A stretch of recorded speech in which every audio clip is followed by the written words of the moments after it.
Welcome back, I'm Sean, and today I'm testing out a pair of ANC headphones that is really comfortable to wear and also sounds really good.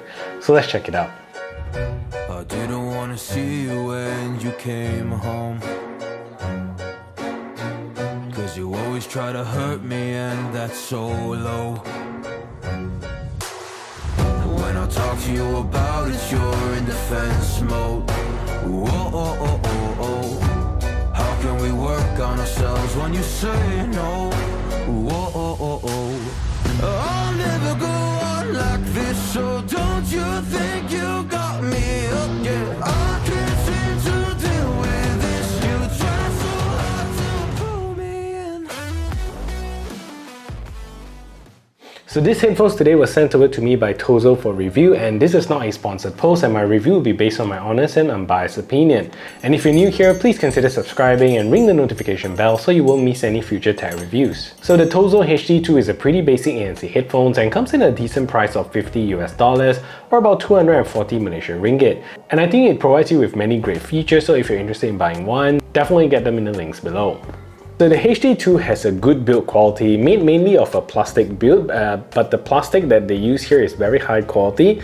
And at the top of the band is pretty plain and there is no Tozo branding at the top, and the headphone comes with a soft protein leather headband that is pretty comfortable, but the foam used here is a medium firmness, so it does give you a slightly better support when you wear them. So the headphones is also extremely comfortable to wear, one of the more comfortable ones I must say, and because of the clamping force along with the ear cups, it just sits very nicely and comfortably on your head. And the headphones don't stretch too much, and you can see this is pretty much the maximum that I want to stretch it, and because of that it gives you a very good clamping force for your head. So the extension arm here of the headphones is your typical XM4 style clicky extension arm, and it also has a nice metal insert with a covered plastic backing.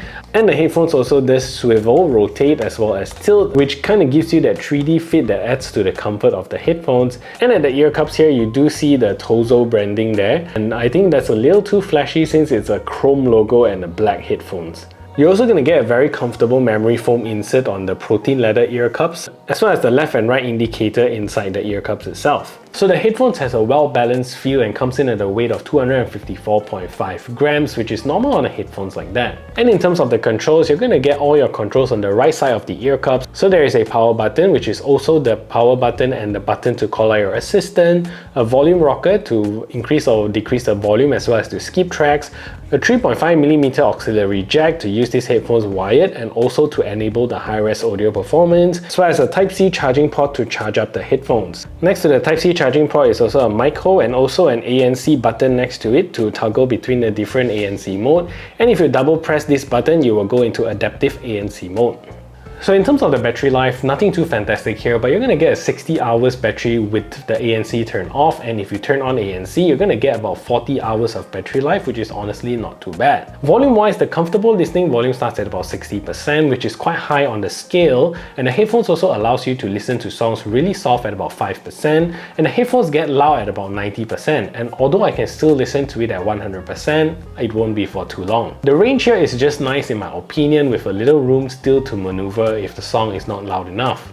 And from a feature standpoint, the Tozo comes with a pretty modern spec that will serve you well for a couple of years. You get a modern Bluetooth 5.3 chipset with support for both the AAC as well as the SBC codec. So the headphones is not rated to have any water resistant rating, so try not to get them wet if you can. And from a driver standpoint, you're going to get a basic 40mm dynamic driver that is not made of any fancy material. The headphones still provides you with pretty good sound. And you perhaps bought these headphones because it has that high-res audio badge on the box, and that's not wrong, but do take note that these are not high-res audio wireless and there is no LDAC codec or any high-res codecs to support that, but the high-res audio works when the headphones is in wired mode via the 3.5mm auxiliary jack. But do take note that if you use it with the 3.5mm jack, all the headphones features won't work, including the buttons, the mic as well as the ANC. Finally, there is also no multi-point connectivity on this headphone. So the Tozo app is really simple, and at the homepage here, you're going to see the HT2 design with the battery percentage of the headphones, and here you have 6 ANC options to choose from, and we'll talk a little bit about ANC from the next section. And the next page, you're going to get adjustments for your EQ of the headphones. You're going to get 16 different EQs to play with and no manual EQ to adjust. At the settings button here, you're going to get to update your headphones, and that's pretty much all the features you get in this app. So let's talk a little bit about the ANC Performance here. So for starters, these are not the strongest ANC headphones in the market and they do a decent job in most cases, but if you're looking for one that can really just wipe out noises, then this may not be the one. Starting with the road noise test here, or the low humming noise test, these headphones lower it by roughly 50% without any music, which is okay, but although the volume is lowered, you're still gonna get quite a lot of noise coming through. Playing music fixes that, but not all the way. So this is the same with the airplane cabin noise test. They are okay, but you're not going to get the most serene experience when you wear this on a plane. Still better than not using any ANC headphones. Human chatters also don't get cut off quite as well. So in the noisy cafe test, you're still gonna hear some speech coming through, and you do need music to really drown out the background noise. Transparency mode here is good in a sense that it makes the headphone feels open and like you're not wearing any headphones, so it's natural without feeling overly digital. So all in all, I'm going to rate the ANC Performance of the HT2 a decent 7.6 out of 10. So when it comes to the sound signature when using it in Bluetooth mode and wired mode, the headphones sound wildly different in both of the configuration, and you need to understand how they sound. When in the Bluetooth mode, these are your very typical powerful V-shaped headphones with plenty of bass performance and good sparkly highs.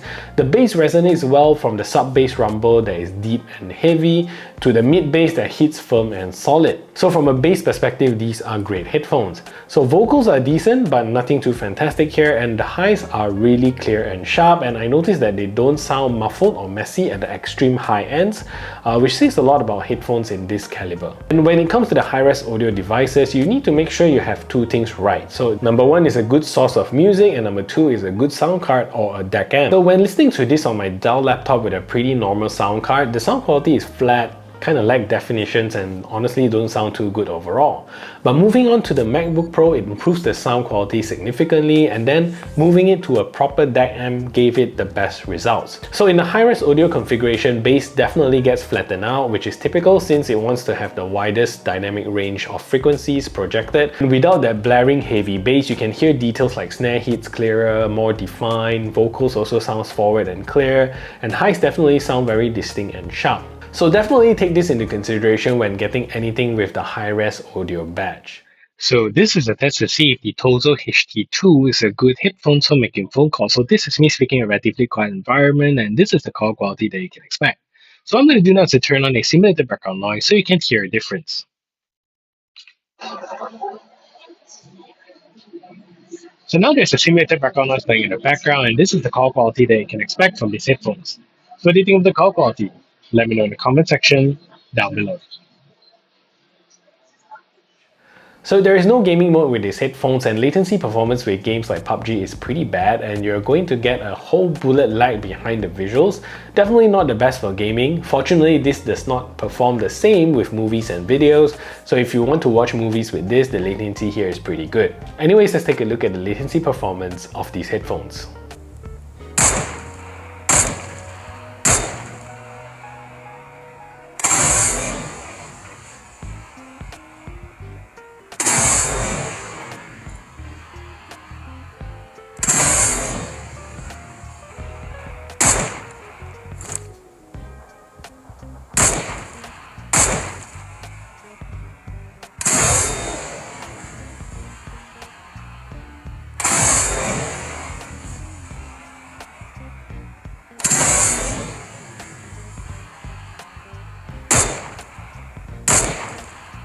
I like the entire package that we get here with these headphones. Great specs, great high-res sound, also very nice Bluetooth sound. ANC is pretty good, and overall a pretty good deal.